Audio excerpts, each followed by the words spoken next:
Okay, folks, I'm going to try to keep this video short, and this is going to be a little bit different than my usual videos.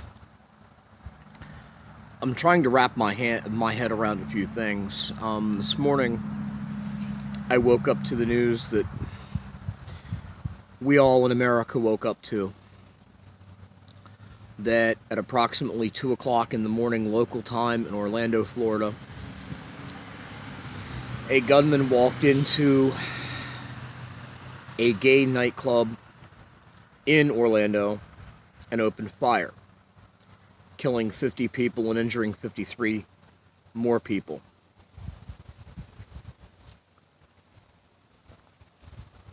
Now, I have some information about the gunman. If you've been following the story, you know this too. If not, this will be news to you. The gunman, Omar Mateen, walked into the club with a legally purchased handgun and AR-15. His parents are of Afghan descent, and I think he's Muslim. I haven't read a report or seen anything on the news, on TV, that confirms that 100%. More so the media implying it, and more media spin, media manipulation that we have to fear all Muslims and fear Islam. But what puzzles me, that I'm having a hard time wrapping my head around as far as the shooting and the gunman, is that going back to at least 2014 and 2015, the FBI and the NSA considered him a person of interest. And he was on a terrorist watch list. He was also contacted by the FBI a few times. His AR-15 and his handgun were legally purchased. He had a carry permit in the state of Florida and a security permit for the state of Florida. He worked as a security guard. Now, what I'm having a hard time wrapping my head around is you have someone who's on a terrorist watch list. He's a person of interest. He's a potential terrorist. And we continue to allow him to legally purchase handguns and an AR-15?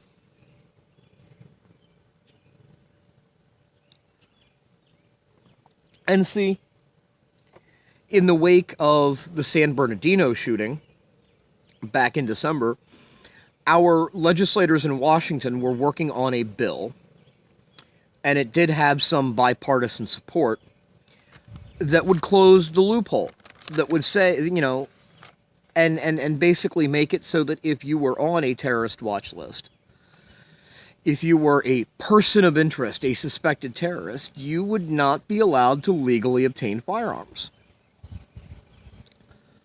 The problem with that is the NRA decided to get in on it and said, no, you can't take anyone's Second Amendment rights away.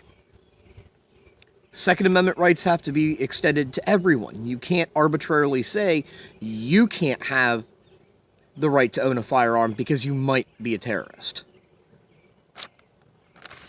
I'm also having a hard time wrapping my head around the concept that this terrorist watch list that was started in the wake of the September 11th attacks was supposed to make us safer.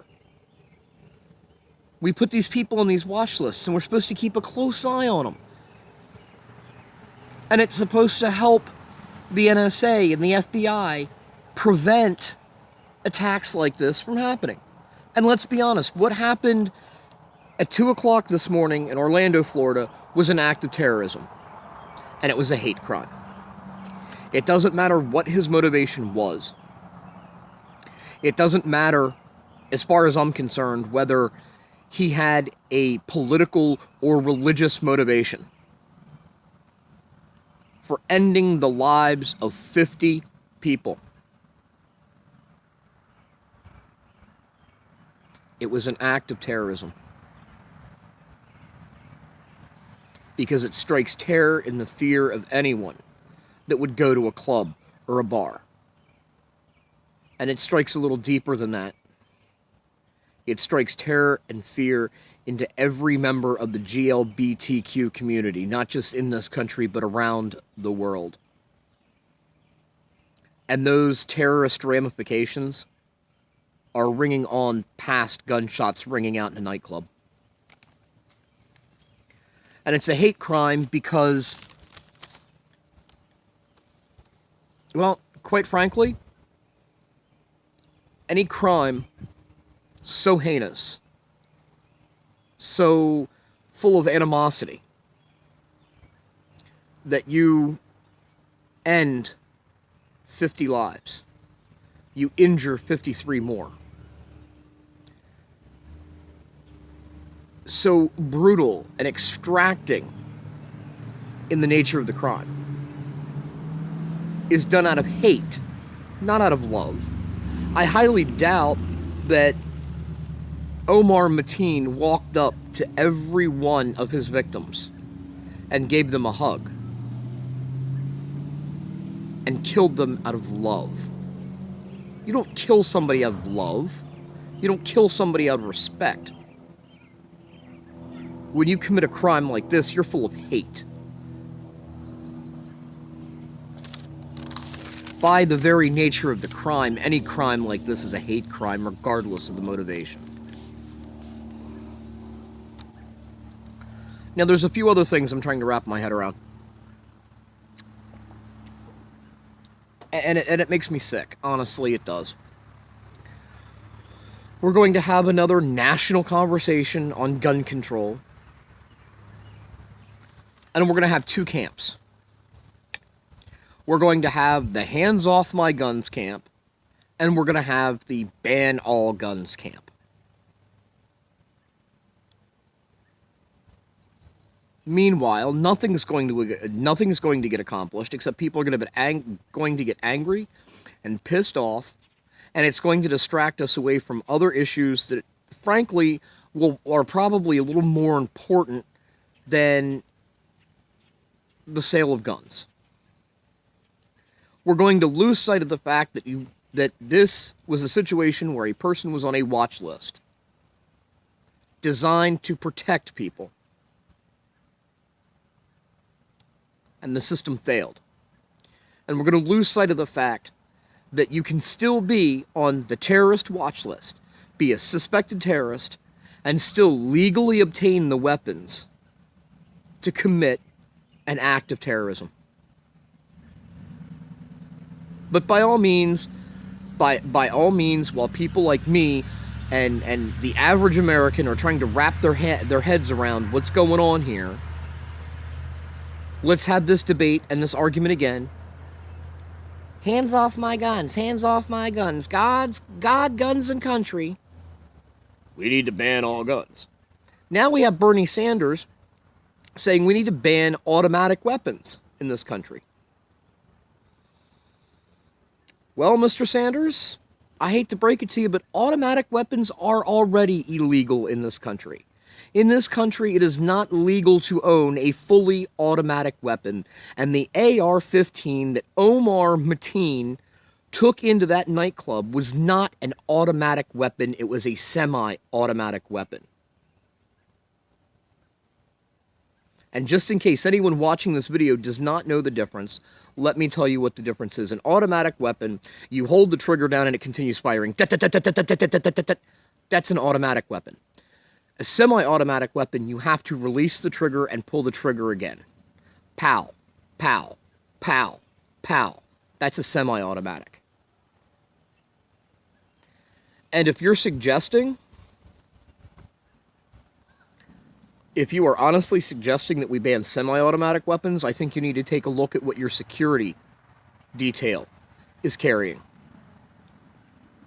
Because I guarantee, Mr. Sanders, with all due respect, that the security guards that are protecting your ass when you go on the campaign trail are carrying semi-automatic sidearms. Police officers on a daily basis, their service weapons typically are a semi-automatic weapon. Because I don't believe there's a lot of police officers anymore that are carrying around service revolvers.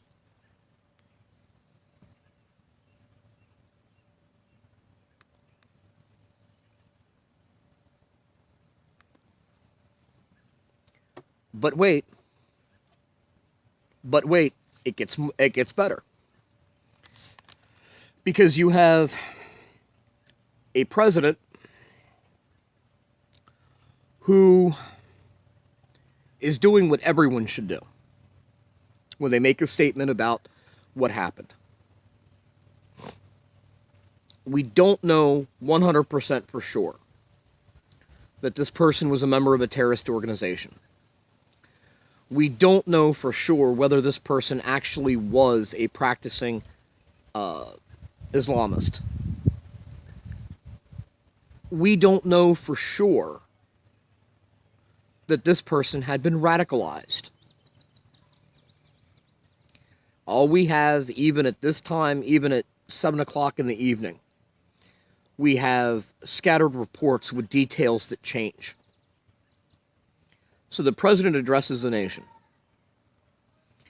and he doesn't refer to the shooter as an Islamic terrorist.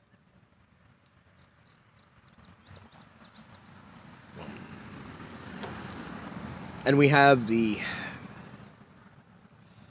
presumptive nominee for the Democratic Party, Hillary Clinton, who's doing the same thing. She's taking the safe road. She's not coming out and saying he's an Islamic terrorist because we don't know for sure that that's what it is. So now, because neither of these people are going to make a statement that could possibly be non-factual, because we don't know all the ins and outs, we don't know all the details, we don't know whether he's a radicalized Islamic terrorist. You have people on the other side jumping up and down, screaming, well, he was Islamic, he was a terrorist. And why can't these people come out and say that he's an Islamic terrorist? Well, they're actually doing the right thing and waiting until we know for sure what the situation is. And then you have the Republican presumptive nominee jumping up and down, screaming, this proves that I'm right. This proves that I'm right on terrorism. And this proves that we need to go in and wipe out ISIS. Well, we don't know for sure that this guy's part of ISIS. There is a report that he called 911 and he made some statement proclaiming to support ISIS or Al-Qaeda or whatever, or the Taliban. But we don't know for sure.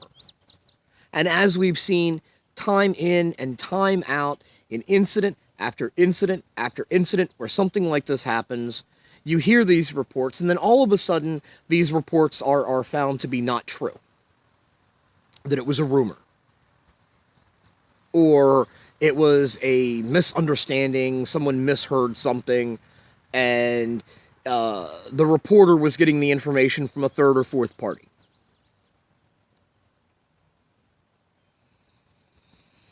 However, there are some comments and some statements that have been made today in the light of these events that are absolutely disgusting. I just read an article that was shared on Facebook talking about tweets and Facebook comments in light of this. And They're absolutely disgusting. And I'm not gonna mention the names because I didn't write them down. I didn't take notes, and honestly, these people aren't worthy of having their names splashed out there in the public eye. One tweet from one person that caught my attention. It was the first one that they showed in the long stream of these tweets and Facebook comments that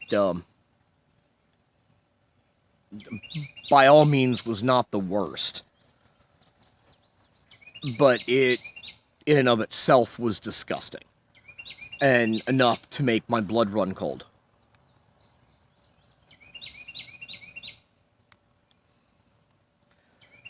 And the person said, so glad that the victims were gay.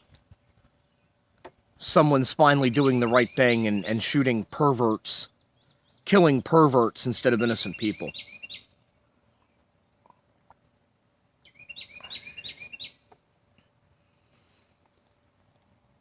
And this is what's out there, folks. And these are the people that are voting. These are the people that have the loudest voices in these public debates. And polite discourse in this country is dead. Quite frankly, if I disagree with you, I'm not going to be polite about it. If I disagree with your political point of view,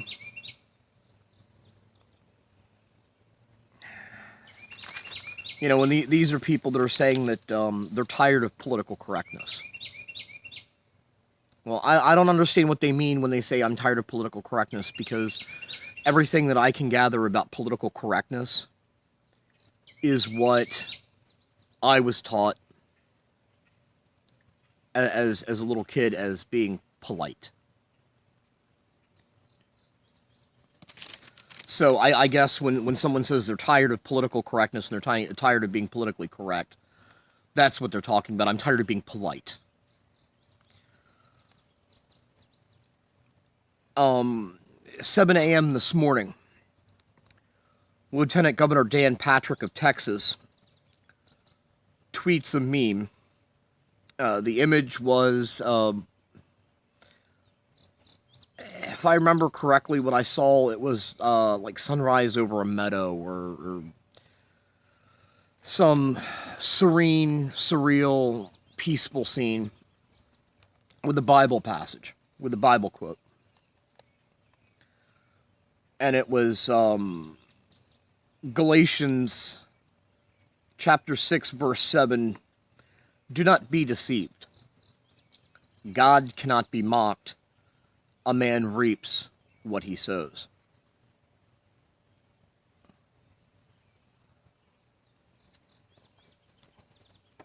Now that was 7 a.m. that the Lieutenant Governor of the state of Texas tweeted that. 7 a.m. as the nation is waking up to the news that there was a mass shooting killing 50 people. Actually, at that time, they were saying 20 people. And severely injuring a whole host of others in a gay bar in Orlando, Texas. Or Orlando, Florida, I mean. I'm sorry.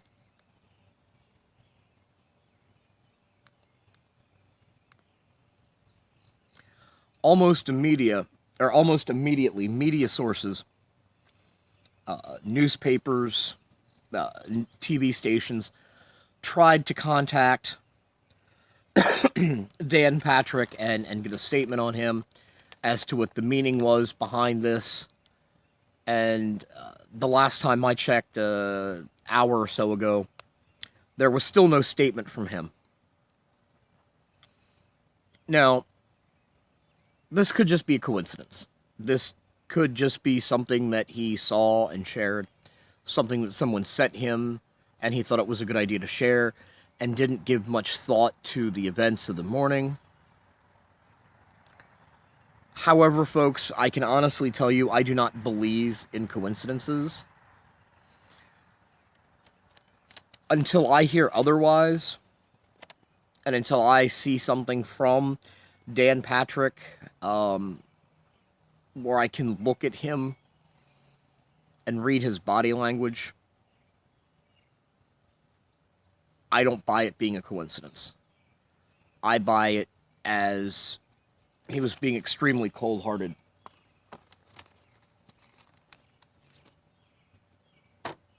And basically saying, well, you were in a gay bar, that's what you get, you reap what you sow.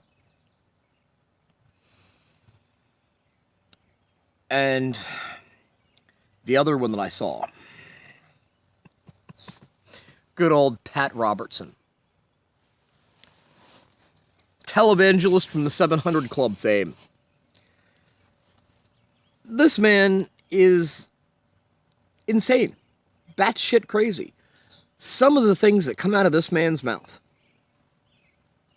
I can't understand how he has followers that follow him and snap up every little piece of dribble that falls out of his mouth like tasty little vittles.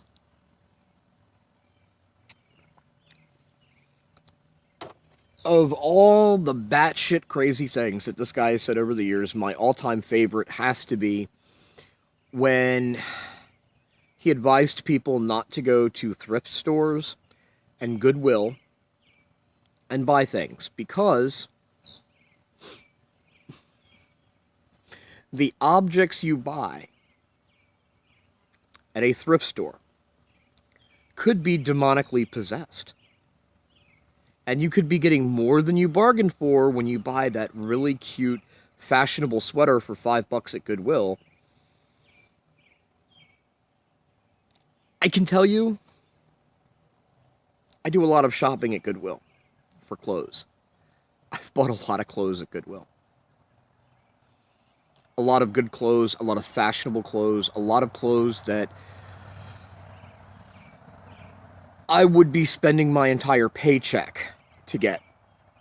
And I go to Goodwill, and $20 later, I've got clothes that anywhere else I would be spending a whole paycheck on. And I can honestly tell you, I have never brought home with my jeans and dress shirts or leather jacket that I bought from Goodwill a nasty, beastie little demon.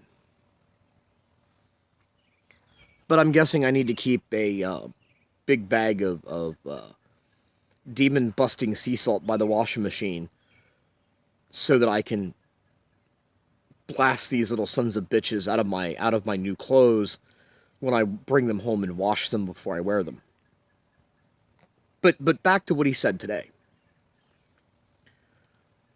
And it's something that I need someone to explain to me because I can't figure it out. No matter how I break it down in my mind. I can't wrap my mind around it and I can't figure it out. But today,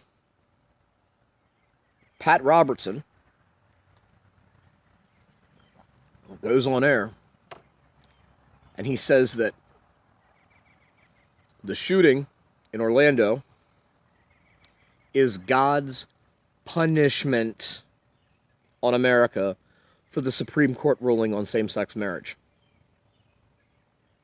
Now, the God that Pat Robertson teaches people about and preaches about is an all-knowing, all-loving God.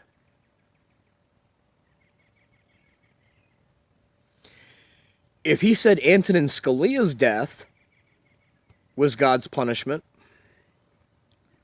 for the Supreme Court ruling on same-sex marriage, I'd believe that. And it wouldn't be so hard for me to wrap my head around. But if God is all-knowing and all-loving, why would he have a gunman who evidence suggests is not even Christian walk into a crowded nightclub, open fire, and take 50 innocent lives as punishment for the Supreme Court ruling? I can't understand it. It doesn't make sense. And if you have any insight please leave a comment down below and help me understand this. The only thing I can think of is Pat Robertson's got to be pushing what, 80 or 90 years old, and with the batshit insane crazy shit that falls out of this man's mouth, the only way I can understand it and wrap my head around it is the old adage that the mind is the first thing to go.